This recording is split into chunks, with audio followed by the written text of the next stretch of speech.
Hey guys, I'm Matt Gilman, and I just want to take a couple minutes here and share with you a little bit of the spiritual aspect behind the new influence music song, Breathe.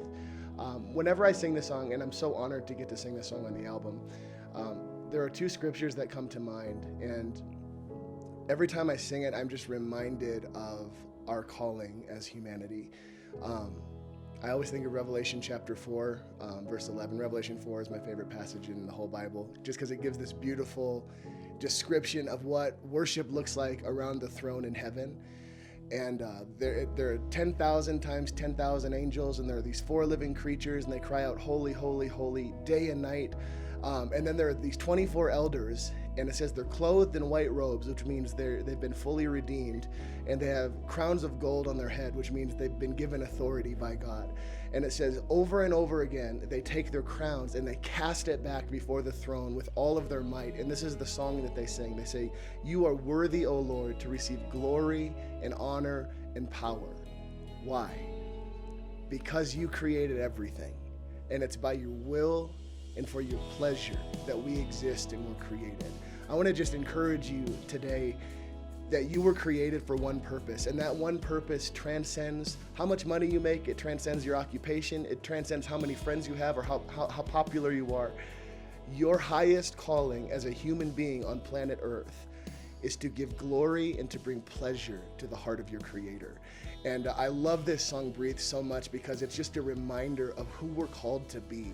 If you're a human being walking planet Earth right now, you are called to worship. You are called to prayer. You are called to know your God.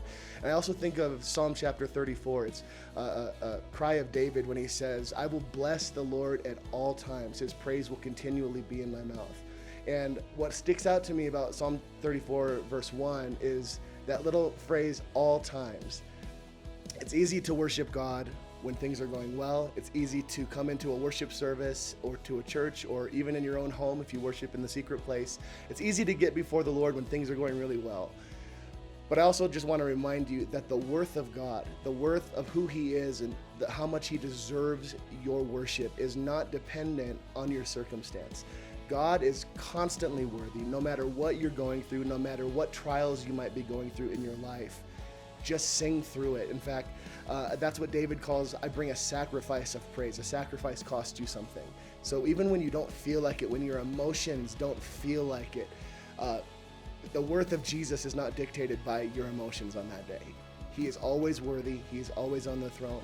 And it is your highest calling as a human being on this planet to bring glory and to bring honor and pleasure to the heart of your Creator. So I just wanted to encourage you with that. As you sing the song, as you listen to the song Breathe on the New Influence Music album, be reminded that as you sing, you are bringing such pleasure to the heart of God.